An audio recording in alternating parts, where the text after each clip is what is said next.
got a glimpse of the light. Running tired and broken and scared, but I swear I'll never give up the fight. I see you broken and beat, head pulled down over your eyes. Every part of you wants to surrender, but darling, you were meant to survive. With every start, we are born again. Open your heart, spend less time in your head. With every start, we are born again. Open your heart, spend less time in your head.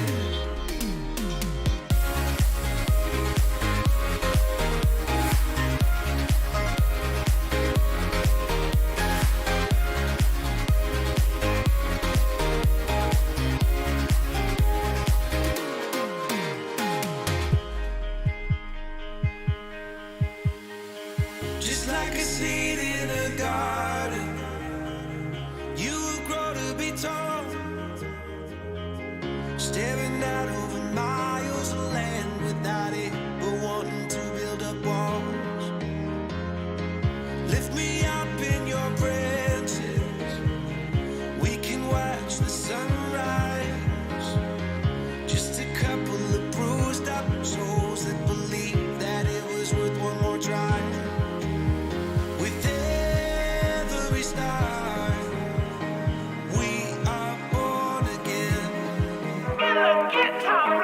This is the Tipp Topp podcast, the TIPPTOPP podcast, hosted by myself, Keaton Ditchfield, and we talk about everything to do with the outdoors. That's fishing, camping, hunting, birds, wildlife, conservation, and a whole lot more. This podcast is as raw, untamed, unedited, and unapologetic as nature. So buckle up. This is the Tipp Topp podcast.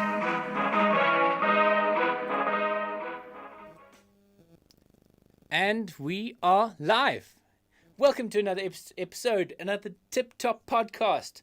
My name is Keaton Ditchfield, and today we are joined by Captain Ginger Beard, Devin Muir. And this video is brought to you by Spydro, a very, very cool underwater camera. If we can focus on it. There you go. No, come on. I'm trying to hide my face. There it is. It is a fantastic underwater camera. It is absolutely brilliant.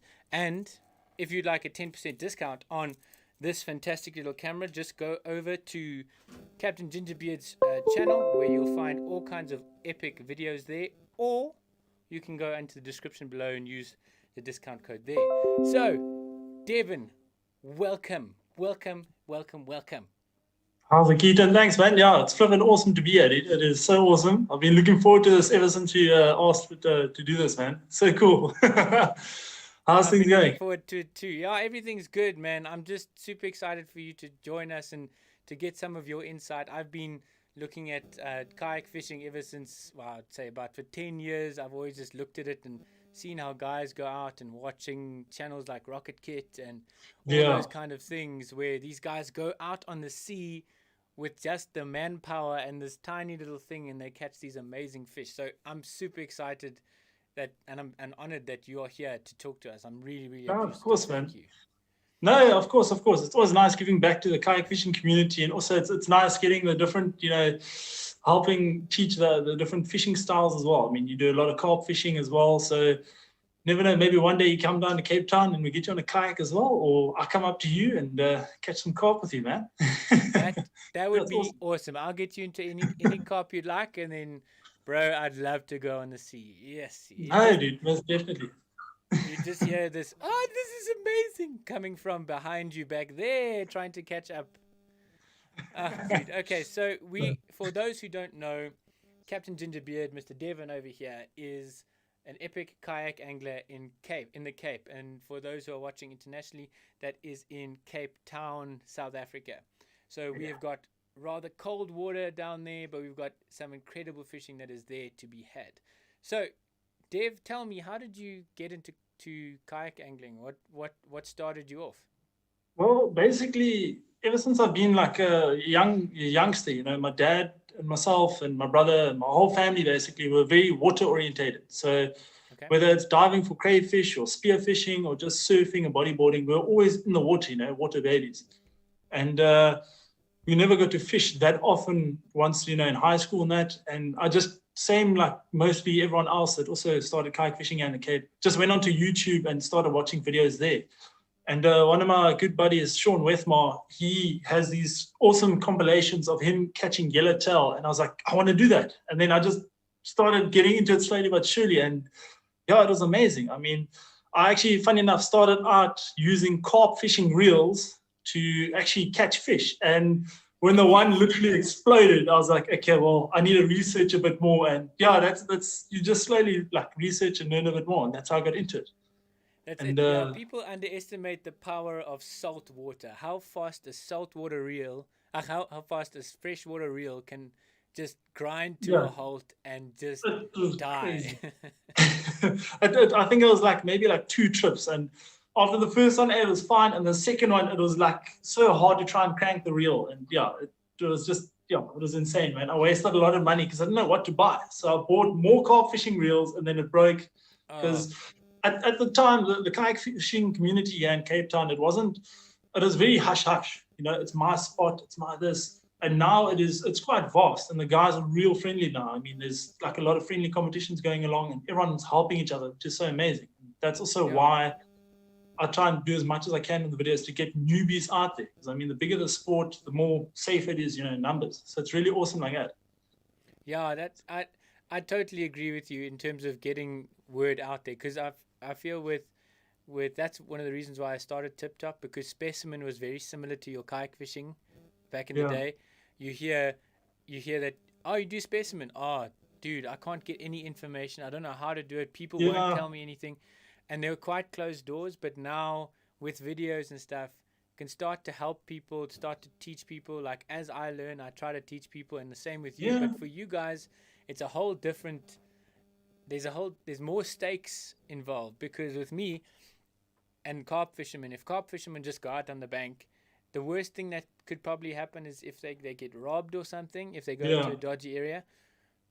With you guys, it's a whole different story. You go out by yourself on a bad windy day or something, and you can die. Yeah, no, it's true. And I mean, even though the conditions will say it's perfect weather, flat seas and no wind, it changes like that. And I've been caught out in the wind quite a few times. So yeah, definitely for like any newbies that do start kayak fishing, I would say just check your weather before you go out first, and don't go alone for your first whole year basically of kayak fishing. Don't really go alone until you get that confidence, you know. But going alone ever is not really a great idea. It's try to avoid it when you can, I guess. Yeah, I mean it's much better. I mean, if your buddy is there, he catches a fish, you get a photo of him, and it's just nice again. It's just nice being in company, you know. Yeah. So yeah, it's really cool. And that's why I say we've had a few guys before that they literally just got their kayak, or it's their second trip out, and they try and go to Robben Island, and the water between there gets quite deep. So on the way there, it's very, and it changes very quick. And the NSR had to rescue a couple of guys and that. So it's crazy. So check the weather first. All right, you never know what's going to happen. For those guys who don't know, for those internationally watching guys, is Robben Island is an island that is about 11 miles, 11 k's away. It's about 7 kilometers from the one distance and about like 9 or so from Sea Point. So that's just to the island. Once you're there, then you still got to paddle a bit more around. Okay. So yeah, it's a very famous island. It's just offshore of Cape Town. It used to be known as. I used to be a prison where Nelson Mandela was locked up for a long time, 27 years, I think. And it's a massively historical island, but it's also got some amazing fishing. If you're willing to do a bit of kayaking all the way 9 k's out there, and that's without wind, without waves, without anything. You've got to actually get out there. We'll talk about one of these trips now, and we're gonna get into it. So talking about the wind. Sorry, the wind in Cape Town, for those who don't know, is hectic. It has literally broken my car door. It gets so strong. I've still got the dent Yeah. in my car door when my friend tried to get out and it ripped open the door, whack, and my door has never been the same. So the wind can be hectic. So what Devin's saying is no joke. If you have that kind of wind just suddenly come up and you're out 5Ks out or something like that, you can paddle into the wind and still go backwards, hey? Yeah, it gets quite rough, and especially if it's cold water and you get knocked off, for instance, or whatever it may be, that wet water lapping onto you as well, it does make it pretty unpleasant. But yeah, with the wind, sometimes it makes the wind swells, and that's the worst thing that can happen, because it's not only the wind then, it's the swells that you're going against as well. So that's why I say you just check the weather, and a lot of guys see that the wind speed, the average is like, say, 15 kilometers an hour, right? Yeah. Then it picks up to like 30 kilometers an hour, and there's gusts and that, and guys think it's still cool. Sometimes that prediction actually comes a lot earlier in. So whereas you might be paddling for 45 minutes and then all of a sudden the wind hits, it's nuts. So that's also why it's good to be with a friend, to be with someone. So if stuff goes down, you together and you can assist each other like that. But yeah, always check your reports. It's nuts with the wind, dude. It's crazy. Yeah. So it's that's why, because one of my family members is a big tuna fisherman, Mike. He has got like 3 different weather apps and he checks it 100 times a day, and he's got a big boat. So I think the stakes are even higher for you guys, but it makes a lot of sense. And the water in Cape Town is what are the temperatures like there? You said it's cold. I've been in, felt it. I've felt that aching pain when I've been in it, but you would know better than me. What are the temperatures like down in Cape Town? Generally, you can still catch fish in like 13-degree water, but it depends. If that southeaster blows, and sometimes it makes it really, really chilly as well. It sometimes averages anywhere from 13 degrees, and then like warm for us is from like 16 degrees is like sharp, there's going to be fish. And then if it's on like 18, which it never really gets to, that's like the water's literally steam coming off the water. It's hot. But yeah, the coldest I've ever been in was, I think, about like 10-degree water, 10, 11-degree water, and it's shrinkage water, man. Let me put it to you like that. It's for those who don't know, that I say that too much for those who don't know. But that water temperature is crippling after a while. Like one of my brothers, one of his friends, was flying a kite, and the kite got away from him, and he went to go swim and get it, and his limbs stopped working as well as they could. He's a strong swimmer, and then they had to get the lifeguards in, and he nearly died because it was just that strong. So let's get into the beginner stuff in terms of kayaks and stuff like that, and then we can get into what's the procedure, say you come off at sea or something like that. Yeah. So, let's get into it. So as a kayak fisherman, what would you suggest is the first step to do to get into kayak fishing? Well, first off, you'd want to find someone that is experienced as well. You find someone where, like people can contact me on my Facebook page and all that, and I don't mind. You find someone that has done the sport, that has some fishing experience to it, and then you actually start researching a bit about just the rules and regulations of kayak fishing. So, for instance, you can't get anything that floats and take it out to sea. It has to be over 3 meters long. Generally, what I say, it has to have a fish hatch as well, but that's not a real necessity. So it has to be over 3 meters long, has to have a minimum of 30% buoyancy, so it has to have a whole buoyancy certificate. Yeah, so it's got like float. It's got foam in it, so if it like foam in it, it still float. Yeah, so if it does fill up with water, it's still got some sort of buoyancy to it as well. Gotcha. And there's a whole bunch of rules in that on, I think it's called SACFA as well, South African Kayak Fishing Association. And they've got all the regulations there, like though that there's based in Durban. Yeah, in Cape Town, it's a little bit more relaxed because I think our NSRI, we're not launching through big surf and that, and I have no clue why it's not really installed and like as strict here in the Cape. But basically, you need 10 meters of towing rope, you need pencil flares, obviously you need a fishing license and a license from vessel. They're now making it in Durban. I don't know if it's passed yet or not, but you have to have some sort of fitness test. So just to make sure that you're not you're not unfit and you are capable of paddling.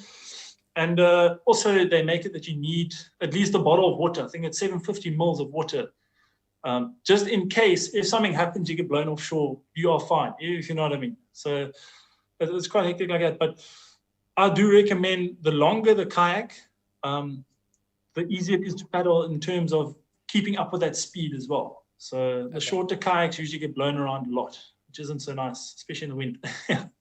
Yeah, that sucks. But then the wider the kayak is, the more stable it is.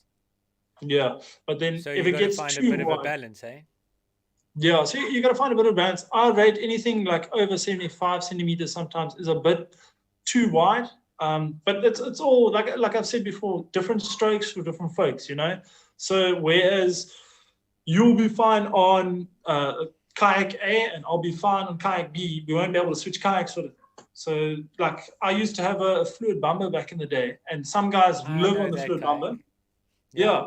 But me, every time I paddled, I would literally come back and I'd have cuts on my knuckles because it was too wide for me to paddle.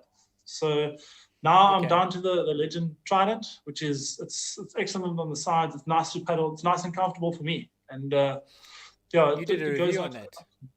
Yeah, I just did a recent full review after a year of paddling. So it's solid for me for the Cape. That is definitely what I would recommend. So if you guys want to see that, just go over to Captain Gingerbeard's channel, which is, the link is in the description, and you can watch the full description of that, the full review of that. I've watched it. It's a really great review. He talks about all kinds of things, goods and bads, and things like why it's got a flat bottom, why the importance of a fish hatch in terms of that kind of stuff. He really gets into that kayak. It's a real great take on a kayak from an experienced person, because I could do a review on a kayak, and I've kayaked when I was 13. You know what I mean? So I can tell you, oh, it's great. I love the color. It's made out of plastic. You know what I mean? So yeah, it's a really, really great review. Check that out. So, Devin, you said find yourself a mentor, but you which you should do, but you do guided trips for those people who want to learn. Tell us a bit about those. So I offer like quite a few, or I offer basically three courses. The one is it's advanced kayak handling course. So for guys that aren't comfortable on their kayak, or they want to learn how to ride waves in the surf and just be more confident in the surf and be able to punch through the surf. I mean, yeah, in Cape Town, we don't get big surf, but if we're going up to Witwatersrand, or if you ever decide to go to Durban, then basically you've got that confidence behind your back, backing you up as well, you know. And then I've got the intro to kayak fishing, which is, hey, you want to start kayak fishing, you don't want to buy a kayak, or you've got a kayak and you just need someone to just show you the ropes, then basically that's the one to go for. And then there's the full kayak fishing adventure. And that one there, it's literally, we're going till the weather like basically stops us, all your hatch is full of fish, and it's generally more for experienced paddlers as well, or just a little bit fitter people that, hey, you want to actually go out and get a yellowtail, or get your katonko or your bonitos. You want to go out and go get those, and you're coming with me, we're going to go sort of thing. So that's it. And basically I supply the kayaks, the PFDs, basically supply everything. The only thing you have to bring is snacks and drinks, because it's if I give you peanuts and you die out there because you're allergic to peanuts, I'm just going to throw you off the kayak sort of. He got lost, or she got lost. Yeah. Who? Keaton who? Okay. That sounds great. But that beginner thing, I think, would be a great thing to do, because people will forget to there's a whole range of things that you can only learn from either being taught from someone who's experienced it and learned the hard way, or you can learn the hard way. Because, for example, like always clipping your rod in to your rod holster, if you go over, you won't lose the rod. But if you haven't learned that and you just go, oh, it's a rod holder, you stick your rod in, go, flip over, and there's 5,000 Rand in its job, donated. Yeah. Yeah, so man. Those kind of things that you teach, eh? Yeah, no, it's that. And I mean, there's been a few guys that they get the kayaks, like I said before, and they get the new kayak and they go out, and now they don't know the paddle technique. So when the wind picks up, they're actually going backwards, you know, being blown by the wind, instead of actually getting that power stroke through, as we call it as well. And like I honestly wish, when I started kayak fishing, I wish there was someone there that said, hey, get on one of these courses, or go with this guy, he will teach you the way. And I think if that was the case, I think I would have caught a lot more fish back in the day. Okay. Because I would have, that backing, Guys, I've just got one comment from Siraj. Says video keeps loading. Is everyone getting a clear video stream, or is there a problem? Please comment and let us know for those who are watching. If there's any problem, please let us know.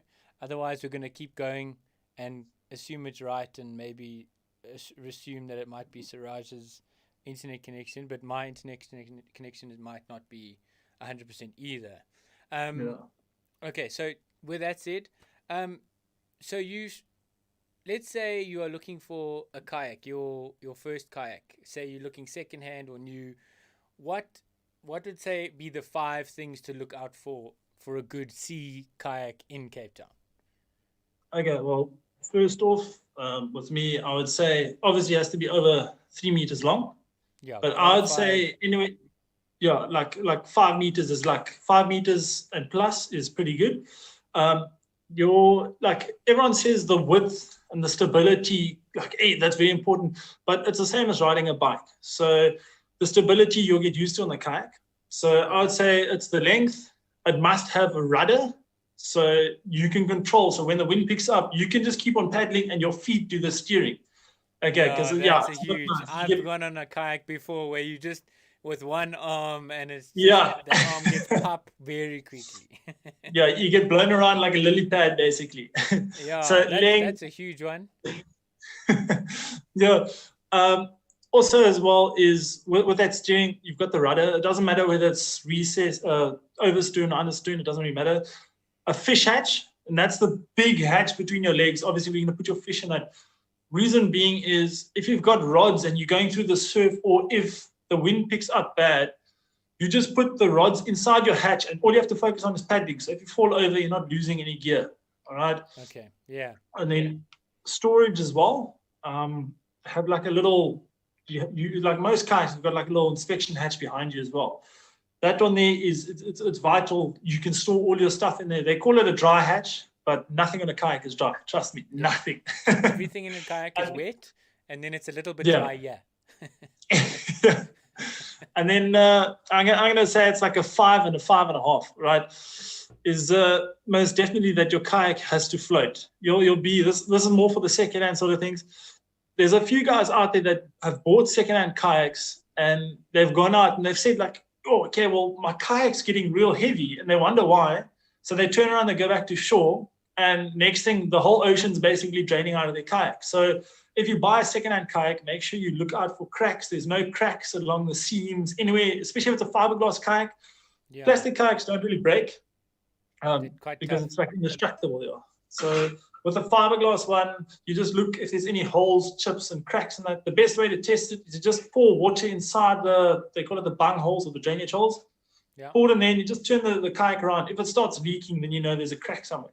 So, clever. Most definitely as well. Yeah. For the Americans out there, they've a lot of Americans have got completely different kayaks to what we have. We've got the hardcore kayaks that have to deal with sea and heavy surf and all that kind of stuff. A lot of the Americans have got those. They've got a whole crate at the back. For us, a crate would last 15 seconds before the first wave hits you. Yeah. With them, they're looking for storage, they're looking for height, they got seats and comfort and all those, being able to stand and all that kind of stuff. With South Africa, we're looking for something that can go long distance, something that can you can put all your stuff that you need inside that fish hatch, including it's not just for fish, it's for your fish finder, your rods, your everything. So that when you get knocked over, everything is still in there, nothing's lost. And it's more dynamic. You don't have rods getting hit by waves as you go through a wave. It's a much smarter design that I've seen. I don't know why the guys would use something that they go out to sea, and I'm like, that thing's barely seaworthy. Yeah. Brave. Also, it's very top heavy as well. So like in Cape Town, we get a lot of chop out at sea as well. So the water's very bumpy and that. And if your center of gravity is quite high, like sitting on that seat, it's going to be quite easy for you to fall over, especially if you're going to like reach over and try and grab a fish or something like that. I mean, the nice thing is it's got the pedals for you, so your arms are free. You can cast and do whatever, but I would rather, the whole thing is to get that exercise, work upper back and all that as well, my shoulders, and so it's a bit lazy if you just using your feet. A lot of our anglers, our kayak anglers, a lot of them are quite slim.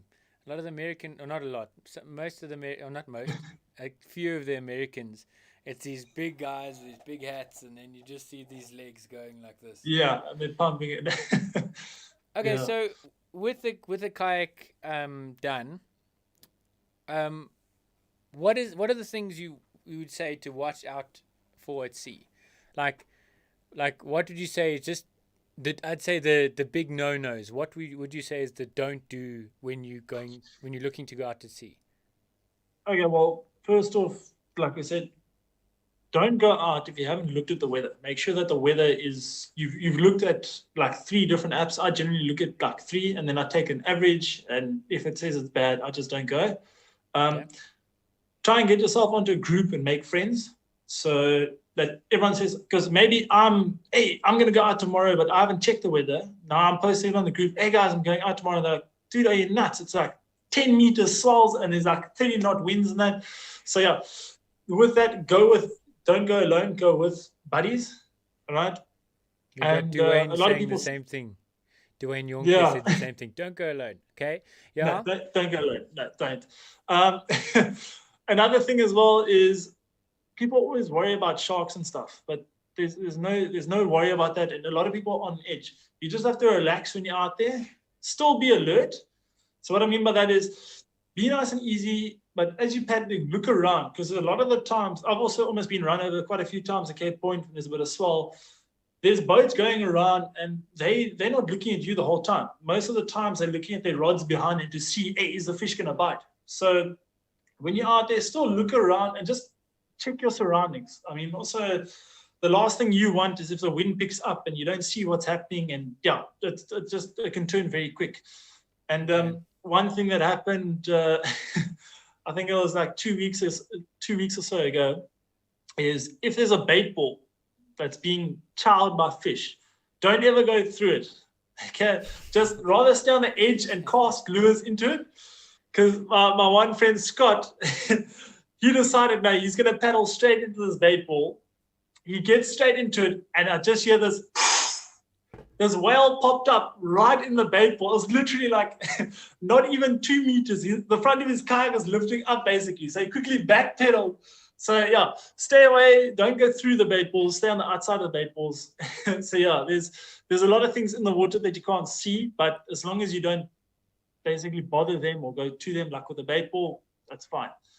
So that's it. And those whales are quite hectic. People just think, oh no, it's a southern right. They're so chilled. There's a lot of type of whales there, and a lot of type of whales bliksem a bait ball. Yeah. Go watch National Geographic when they're watching the sardine run. There's those whales bliksem through there with this mouth that'll swallow everything in its way. Yeah, as big as they are flipping fast. And the last thing that I'd say as well is, like, big no-nos. If in doubt, don't go out. So if you're not sure, hey, is the weather going to be good, or rather don't go out. If you've got any doubts and you feel insecure, just don't go out. Rather don't. I've had it on days like that before. You maybe not focus, something else is going on in your head, and I've ended up with hooks inside of me, in the arms and all that stuff, because I'm not focusing when I'm casting or whatever. It's But so I say, if in doubt, don't go out. So have you had how many times with hooks in you to the barb? A few times, but I've learned to cast further away, and I'm rather going to gaff a fish than I'm going to keep. And if I'm not going to keep the fish, I'll just keep it overboard and basically like use the gaff or pliers and just shake the hook loose. But there's been a few times. It hasn't been that bad stuff where I've needed to go to the hospital. Thank flip, touch wood. But I've had a mate, that Sean Wethmore guy that I told you, at Cape Point. It's about 6.6 or 6 kilometers from where we launched to the fishing grounds, basically. And as he got to the fishing grounds, he hooked up to a katunkel, or bonito as we call it, and the seal was chasing the fish. So he lifted it up, the fish came up and now it was coming for his face. So he put his hand out to stop it, and the hook went basically in his thumb. So yeah, we got it out and all that stuff. The hook was still there. He basically cut the fish's jaw to get it out and all that. And I said, dude, like, let me tell you back what's happening. Like, let me tell you back. He's like, no, it's fine. This man paddled these 6 kilometers back with his hook in his hand. He was literally holding on like that. Yeah, it was nuts, dude. So yeah. And you oaks use proper hooks. You don't use our size 4 or size 6. You use and it's the trebles. 5, 5.0, yeah, 6.0. it's the trebles as well, man. Those mean things, those, especially on those rapalas, those big, not rapala, well, the crankbaits, those guys, those ones that do this in the water. These bliksums, those buggers. Look at those hooks. Yeah. And so I'm very, very cautious of that. And when the fish come up and you're trying to unhook it, that fish doesn't know it, and they just go ballistic with that second hook, just flailing around, looking for some skin, looking for some ginger beard. Come here. Yes, they are hectic. But sea fish are also a hell of a lot stronger. They are another creature. Our fish in the dams, if we go, it fought hard. This bass fought hard. The trout fought hard. If that bass was the same size in the sea, it would feel like a 10-kilo bass, because it's those fish fight current, they fight each other. It is a whole nother ecosystem. And speaking of ecosystems, you said keep an eye out, and people need to realize when you're going out into the ocean, you're going out into the wild. It is an ecosystem, and it is you are now a part of it. It's like going for a walk in the bush. You're probably not going to get eaten by lions, but keep an eye out for them. Still watch out. Have you ever seen any great whites and stuff? Because there were quite a lot of great whites in that sea. Yeah, I'll tell you what. Basically, when I started kayak fishing, it was the great white population for some reason it was dwindling down here in the Cape, and they say it's because orcas are busy chasing them away, and that I don't know. There's so much theories, but I haven't seen one. But the one morning I was fishing. The sun wasn't even up yet. I think it was like 4 o'clock in the morning. Yeah. And I caught a yellowtail in the morning, and I started bleeding the fish. It was my first actual yellowtail. And you're supposed to like basically cut its neck to bleed it and all that. Yeah. And they say, no, just cut it and dip it in the water, and then that's it. So I left the fish in the water, and I'm dunking it there. And honestly, all the blood is around the kayak. And they say when the sun's down, or the sun's when the sun's down, basically the sharks are more active. And as I was dunking this fish, holding next to the kayak, something hit me. And I was like, what the hell? I was on the water for like 15 minutes. I packed the fish into the fish hatch and I paddled straight to shore. And that was me done for the day. I was home before the sun was even up. So, to answer your question, I haven't seen any great whites, but I've seen quite a few bronze whalers, or bronzies as they call it. They can be quite aggressive when they want to be. Yeah. With them, they're not really going to go for you. They're rather going to go for your fish. So all of a sudden, you're going to feel like, I've had it on one of my videos as well, all of a sudden your fish it feels like it's just had some steroids and off it goes, or most times you just lose the fish, it just bites it off completely. So those bronzies here in our waters, they just want the fish. They don't want you. Most times when they see the kayak, they are so scared, they basically bolt away. Well, don't get me wrong. I'm a big advocate that sharks aren't as bad as people say they are. I'm really sick of this whole Jaws theory. Oh no, I can't swim because I'm scared of the sharks. No, man, the sharks don't give a shit about you. They really don't. You are not part of their food chain. They're going to check you out to see what you are. Most of the time that there's been shark bites and stuff, it's because of some weird phenomenon, or the sharks are just seeing what you are, the bump and bite. They don't have hands, so a lot of the time, like the sharks are going to just go, what the hell is this? And unfortunately, they've got teeth and stuff. And then a lot of the times that accidents have happened, recorded ones, is for times like you that was bleeding a fish, and then the bronzy went for the fish and then caught your hand as well.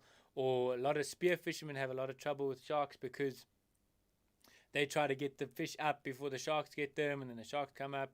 Or some spear fishermen tie the fish to their waist, which is not great. A lot of people in Hawaii do it. Our South African spearos often don't do that. It's not a recommended practice. They usually tied to the buoy at the top, their dive buoy, Yeah. and then they keep it on a stringer there so that the fish is there.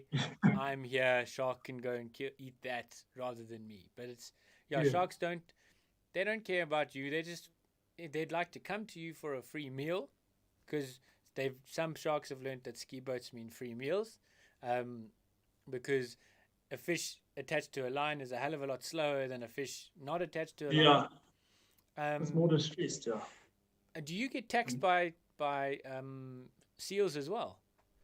Yeah, honestly, you can forget about the sharks taxing you. It's going to be just the seals, because the seals are like 1,000 times more smarter. They are, sorry to say, they are bastards, man. Quite a few times, like my secret is when I see a seal and they're following the kayaks, I reel up my lures. I let someone else catch a fish, and then as soon as they're hooked up, I check, hey, the seal's going to them. I put out my lures, and then I quickly paddle over the school of fish here. Because there's been a few times, my one buddy, Mornay as well, he's caught a fish, he's pulled it onto the kayak, and it's jumped up onto the kayak as well. And it's like taking the fish from him. Like it's crazy. They don't feel anything as well. So no, they don't care. a seal, it's like, when you're busy making food, your dog's there watching you. They are smart like it. They know. And some seals actually react to the sound of your drag on your reels. And as soon as you hook up, so the seal turns and he comes to you. It's madness, man. But they're amazing. I think seals are like jackals.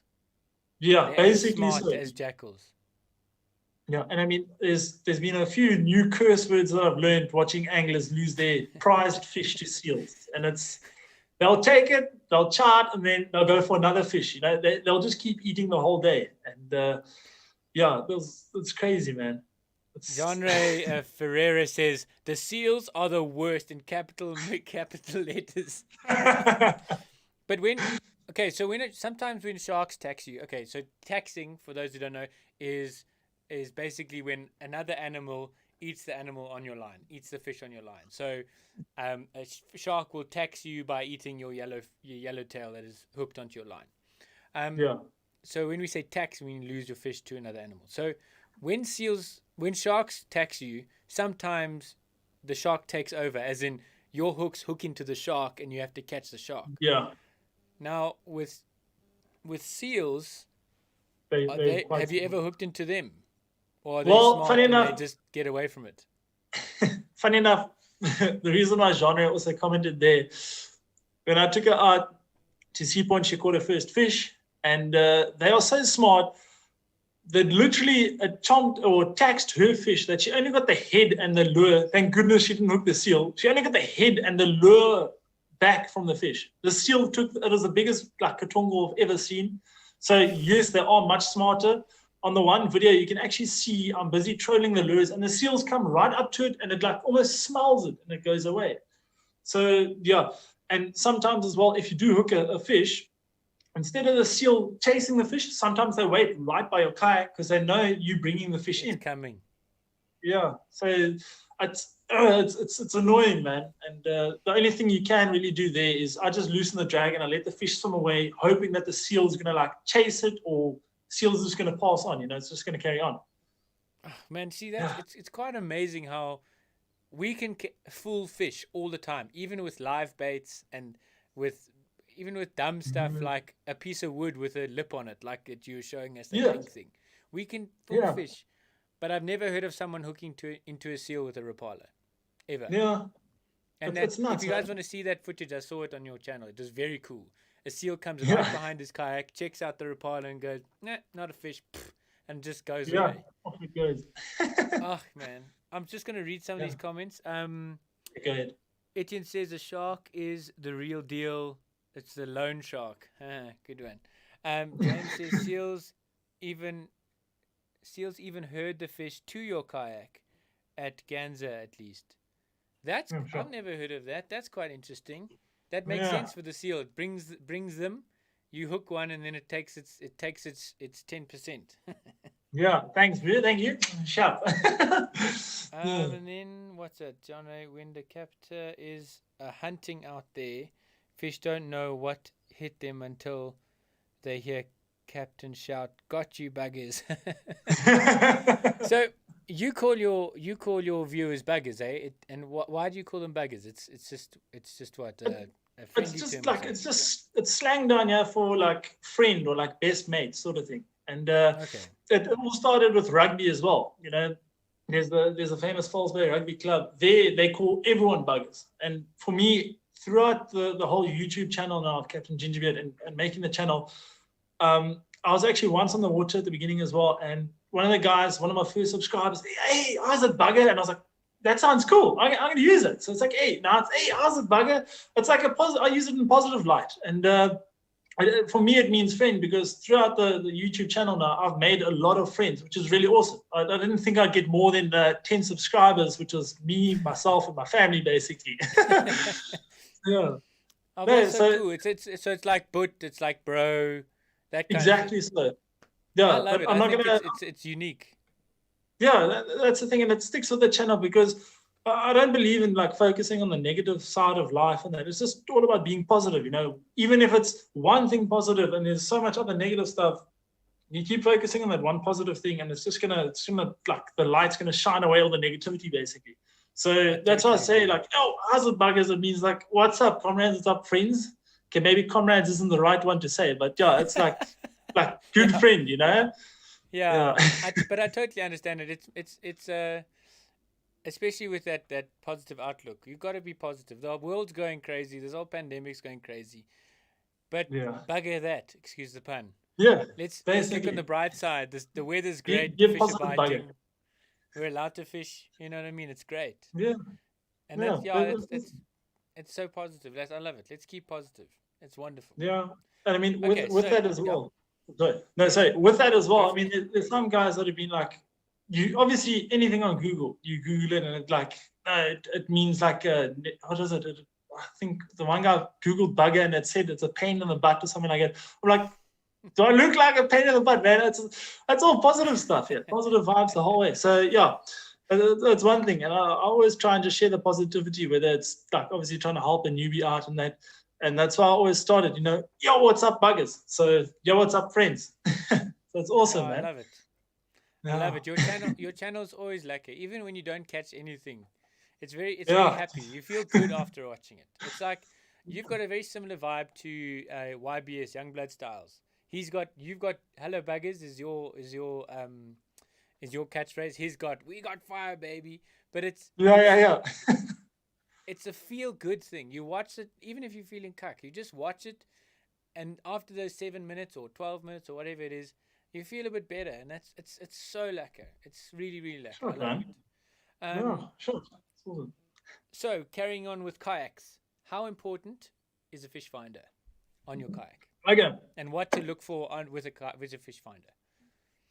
So with a fish finder, I would say only like get that once you've been hooked onto kayak fishing, because we mainly use that if it's got a GPS, then solid. I mainly use the GPS in case the mist or fog or whatever rolls through, then I use the GPS. But a fish finder, we mainly use it to find the little reefs, or if we're going to try and catch squid, try and catch chokka as we call it, then we use that to try and see it. But generally, a fish finder is not going to help you catch the fish if you're not on top of the fish, if it makes sense.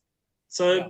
by the time you see them on the screen, it's going to be like, okay, well, now I'm on the fish. Cool, sharp. Whether you had that fish finder or not, it's not going to get you to the fish. So Yes. yeah, like I say, we just use it to find the reefs if you're going to target bottom species. And sometimes the GPS, you mark places where you catch a lot of fish, and that's what we mainly use it for, or for catching Okay. squid. And so, Yeah. So what kind of so you have the GPS? What do you say? Like down scanning, chirp, side scanning. Is there anything you'd say is a game changer? So it's GPS is a game changer, so that you can yeah. mark where you're going. And then what Yeah. else would be a game changer for it, if there are any? With most of the units and most of the kayaks as well, we put our transducers inside the hull. So the temperature reading, it's a little bit off. And then also sometimes the reading itself is a little bit blurred, to put it that way. But basically the side scan and down view, if it's not in the water, we can't use it. So if it's in your hull of the kayak, it doesn't produce results that you want. And with that being said, if your transducer is in the water, the down scan and the down view, those extra features they only work till about, I think, 20 meters in saltwater or 25 meters. And it's not that clear. We just use the traditional chirp, and that's it, yeah. So that's more of a freshwater feature. So in freshwater, you'll be able to see with the down view, like, hey, you'll be able to see the logs, and there's Keaton's beer can laying there and your bait over there, sort of thing. Okay. Yeah. I didn't know that. I thought it would go for quite a while because I don't know. I just thought it would. Chirp, No, I know chirp maybe- goes quite deep because it's quite an intense little thing. What's it? Yeah, no, Compressed chirp high is- intensity. What's it? Yeah, What's the thing? chirp is pretty solid. It's just with the down view, and that it sometimes it picks up, like, not the krill, but there's like lots of little jellyfish and all that stuff, and it just makes the down view and the down scan or side scan a little bit difficult to see, to read. So sometimes you don't get those clear results. Yeah. But yeah, definitely having a transducer of your fish finder in the water, it significantly like boosts the results and the readings by quite a bit. I see most of the manufacturers nowadays are actually building in a little indent in the hull of the boat. Like I see Stealth is making they've just gone to plastic as well now, and they've got a little indent for transducers, which is, it's very cool how everything is coming on. What do you guys want? We want transducers in the water, please. Okay, cool. We'll design it, that kind of thing. Yeah, the Trident's got that same feature as well. And what I like is a little piece of foam here, and you just basically take the foam out. Everything's there for your cables. I think it's the same as a Stealth, the exact same sort of thing. But it's a piece of foam. You take it, you cut out the shape of your transducer, and then you just pop it in. And it's really nice because it's flush. So your transducer's not sticking out. So if you go over kelp or rocks, it's not going to mess up your $2,500 transducer. Yeah. And So those fish finders can be really expensive if you go the Yeah. expensive route. They cost- really impressive. Your kayak can cost this and then double that, and that's the little screen that you've got on the kayak. Yeah.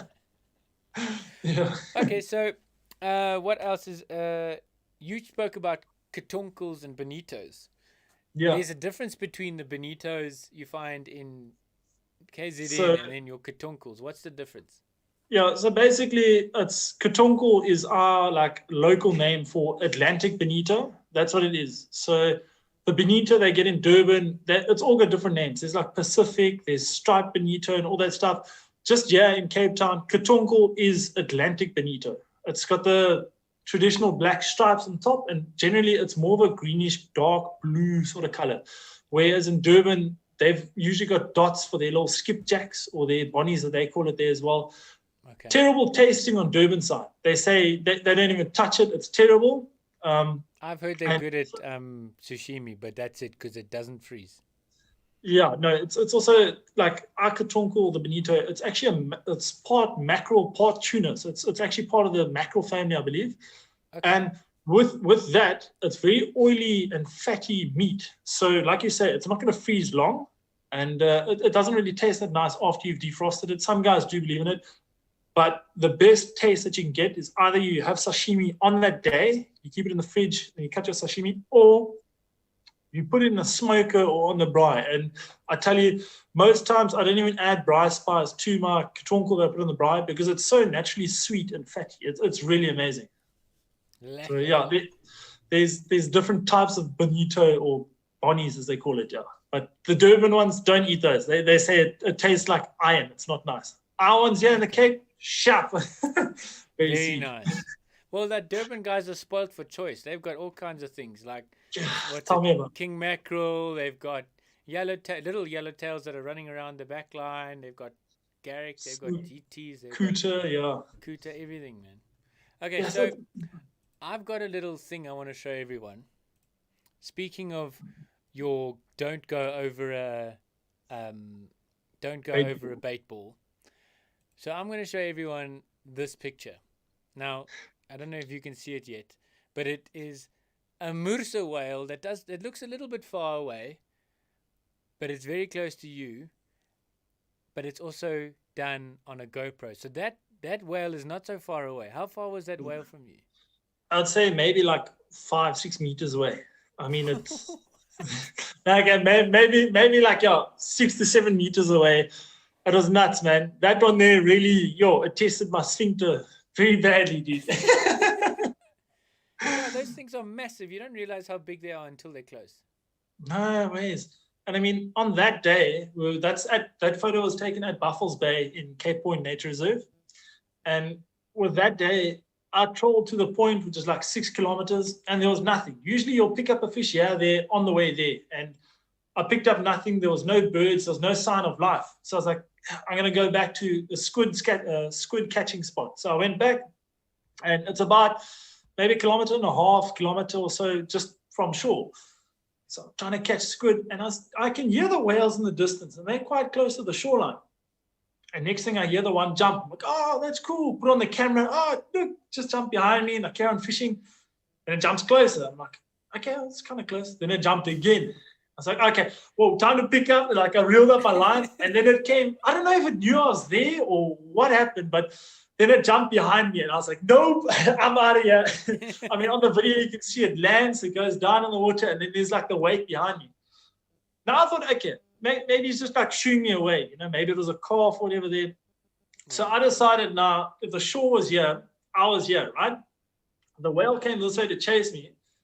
Then it actually followed me, and it chased me down back towards the shore. So I basically had to end up going into the kelp. And then by that time, I just carried on paddling. I was like, no, out of here.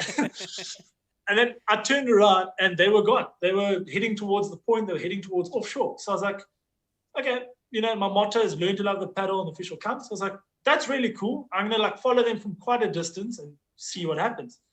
And all of a sudden, I reached back to the point, paddling this 5Ks again. Oh, sorry. I reached the point. I'm like, okay, well, the whales are gone. And then next thing, this huge school of yellowtail just popped up, and it was nuts. I had actually a little lure out at the back, and I'm busy spinning, trying to catch on, and they are very, very fussy fish. And next thing, I felt like a goomp on the rod. I was like, huh? And as I touched it, the line or the reel just started screaming. So I think it was like a sign, you know, like the whales are saying, hey, that way, Reed. Go that way to the fish.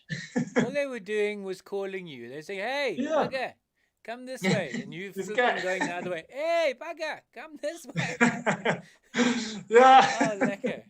We've got Suraj saying, if your fish finder makes continuous chirps, then it's cool. Plenty of fish beneath you. If it makes one single loud chirp, run. Do you pick up whales underneath you? Sorry? Do you pick up a whale in your fish finder? It literally, the whole screen just looks like it's like dark, or depending how deep the water is, but it looks like a bloody log on the camera, man, on the screen. I don't know what I'd do. I'd probably panic. I don't know Yeah, panic, but I think my sphincter would just... Yeah, I just you don't know what they're going to do. Have you seen that video of that one whale that jumped onto a boat in the Cape? They filmed it from a train, I think. And that boat was buggered. Yeah, dude, it's mental, dude. But I mean, the whales are so heavy, and they've got so much power behind them. It's literally like a fly on the windshield. They're not going to feel it, you know. It's just poof, that's it. Gone. What's it, 30 tons or something just landing on a little piece of fiberglass. That's it. Oh. Okay, so we did that whale story. Now I'm going to bring on another story. A very cool one, which has to do with physical fitness and Robben Island, if I'm right. Yeah. Did you go to Robben Island to catch this? This is the yellowtail that Captain Gingerbeard caught. Big thing. Beautiful, beautiful, big fish. Tell us about that story. Tell us what happened.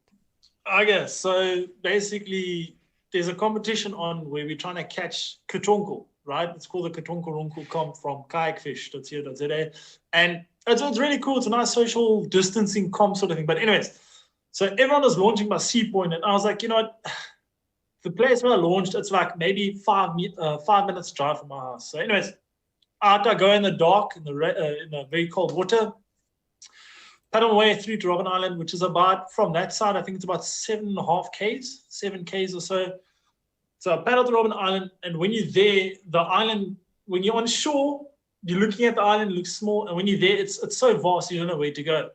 Yeah, it's a big thing of land. I've been on it. Yeah. It's lots, and you go on a bus which drives far. No, it's quite a big piece of ground. Yeah.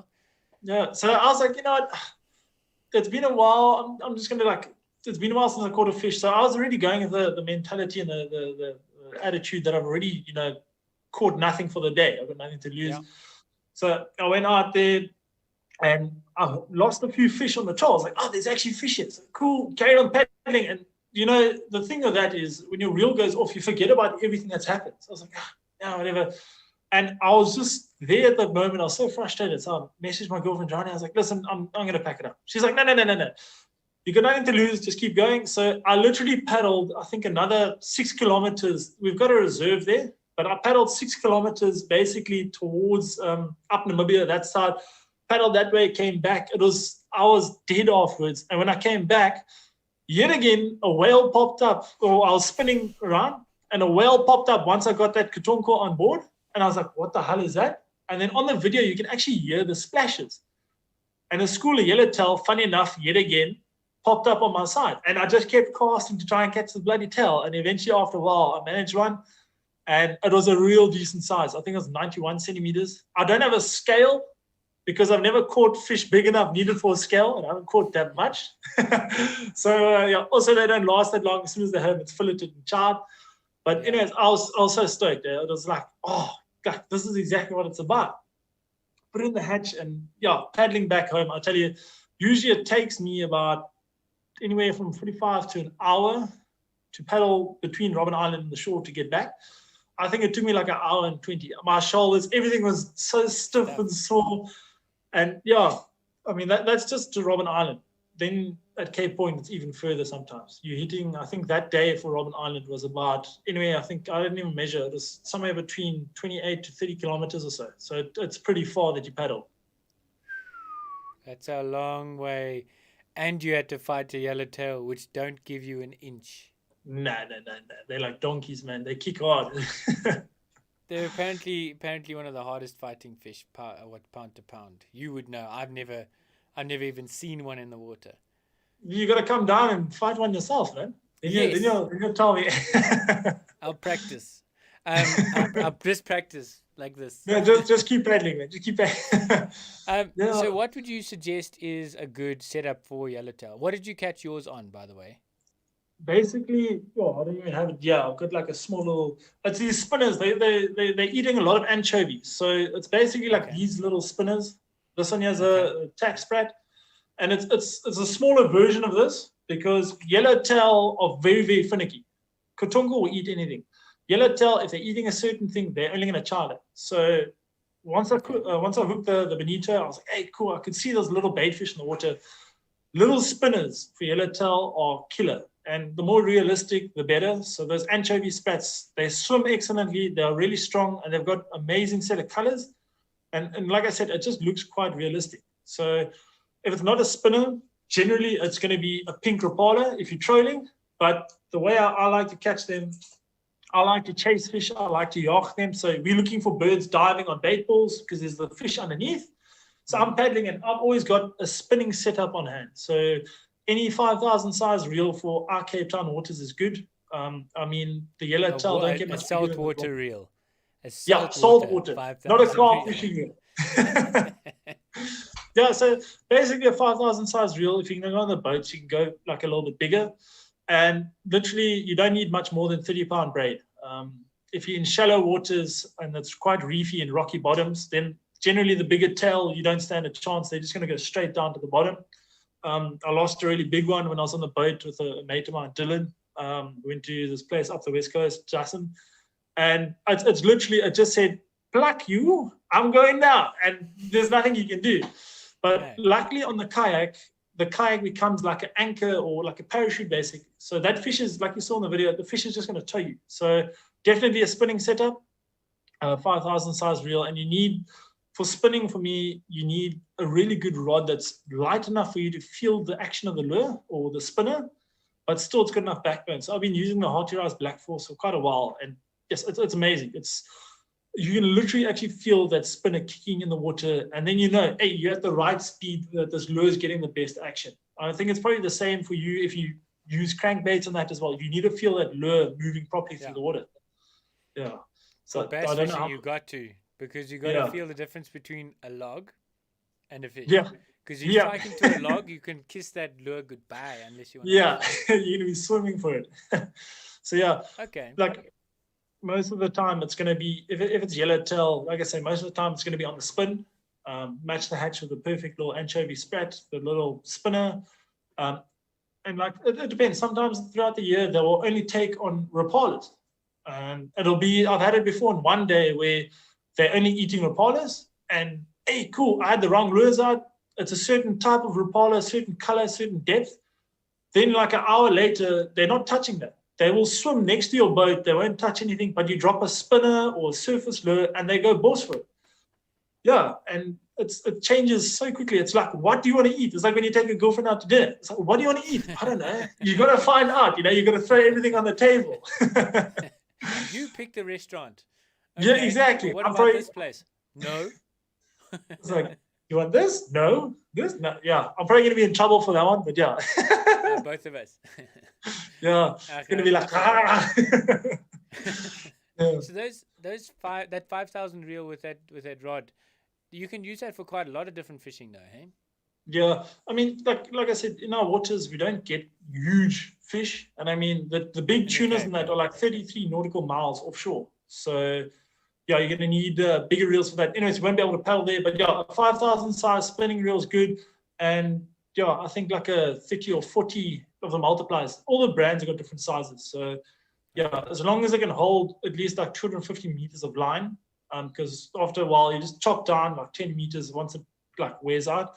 Yeah, I've never had a fish, even that yellowtail Robben Island, it never took more than maybe like, I would say throughout the whole fight, maybe 20 meters at max, Okay. So, yeah. But if it takes more than that, it's going to get you up in the reef because you're not fishing in that deeper water. How deep are you fishing? I think there it was like maybe 25 or so. So yeah. But at first, my line with the cast, the line's out there, you're reeling it back, and yeah, it depends. Sometimes it's deeper depths, but yeah, if you do hook a fish and it's a tuna or a shark, and yeah, there's no ways you're gonna stop that fish, whether you had like 600 meters of line or 200 meters of line. If you're gonna hook that big fish, you're never gonna land it in the first place. So yeah. So you also go for a squid, hey? Yeah. Oh, I'm gonna get it right. Okay, so basically what's happened, for anyone who wants to know, is Devin has just got load shedded on. Yeah, Thank you, load shedding. So he's got his laptop, which has got a bit of wire. There you go, and then a bit of light there. Sorry, bud. That's all right, man. It's all right. Jeez, let's talk squidding for a little bit, and then we can wrap it up before your battery does. Yeah, I think I've got like maybe 20 minutes, 30 minutes. Okay, quick. What to look for when you going for squid? Say someone's on their kayak, they're pretty new, they've got their buddy with them. What do they look for when they're looking for a squid? Okay, so if you don't have a fish finder, then basically you go there and you try and find the other boats that are catching. You look at them and you're like, okay, wait, are they catching squid and that? And you just speak to the guys as well. If there's no one there, basically the whole of Falls Bay, so you get Cape Town side and then you get like Simon's Town, Falls Bay side. The whole bay of Falls Bay has got chokka in it. You just have to find it. And the really cool thing about it is they swim in schools. So when you hook one, you're going to hook more, Okay. So yeah, basically what I would do if I was you and you don't have a fish finder, you either at Simon's Town or wherever you are, you drop your jigs down right to the bottom, and once it hits the bottom, you just reel it up maybe like half a meter or a meter, and you're just jigging up and down. If you don't catch anything within about like 6 minutes or so, you reel up and you go like move another spot. If you've got a fish finder though, you're looking at the bottom of the fish finder, and it's going to be like little ovals just hovering above the bottom of the fish finder.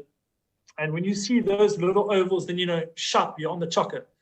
And sometimes like they hit real hard on the jigs, but it's not like a fish that you have to strike. You just keep the tension on them because they're very, very like soft. Their tentacles are very soft. So yeah, when you have a fish, sometimes it just feels like there's weight on the end of the line. And yeah, once that happens, you just keep reeling, keep the tension on the fish. As soon as you let go, or there's like that little bit of slack, then the chokka jumps off. So yeah, but having the right jigs also counts as well. So make sure you know what colors they're biting on. Yeah, I have a bunch of different colors. Yeah, keep trying. Okay, cool. So let's end it there. I just want to say thank you so much for joining us. I really, really appreciate your input, your knowledge, your complete and utter givingness, and your there's a word for it, your generosity. Thank you so much. Thanks, I really appreciate it, and I'm sure the guys that watched enjoyed it, and yeah, I really enjoyed it and learned a ton. So I just want to say thank you so much, Devin. For all of those who have not seen his channel yet, make sure to go over to Devin's channel and subscribe, watch his fantastic content. If you haven't already, please subscribe to my channel, like, comment, do all those cool things. I really appreciate it. Thank you so much, Devin. You're a legend. Hey, Keaton, thank you, bud. This was really cool, and I really dig the whole chat. It was really awesome, and I think we definitely got to get you down to Cape Town and get you on some Yellowtail, bud. Thank you so much. Yes. This was really amazing, bud. I would really love to, and it's going to happen. I'm in Cape Town quite a bit, so it's going to happen. Tipp Topp. Yeah! You're going to see me screaming on a kayak. Okay. Hey, your reel's also going to scream. Oh, hopefully, if I'm lucky, if I'm fit enough. Okay, guys, thank you so much for watching. I really appreciate it. If it wasn't for you guys watching, this channel wouldn't exist. If it wasn't for you guys watching Captain Gingerbeard over there, his channel wouldn't exist. So thank you so much. Till next time, tight lines, guys. This is the Tipp Topp Podcast, the TIPPTOPP podcast, hosted by myself, Keaton Ditchfield, and we talk about everything to do with the outdoors. That's fishing, camping, hunting, birds, wildlife, conservation, and a whole lot more. This podcast is as raw, untamed, unedited, and unapologetic as nature. So buckle up. This is the Tipp Topp Podcast.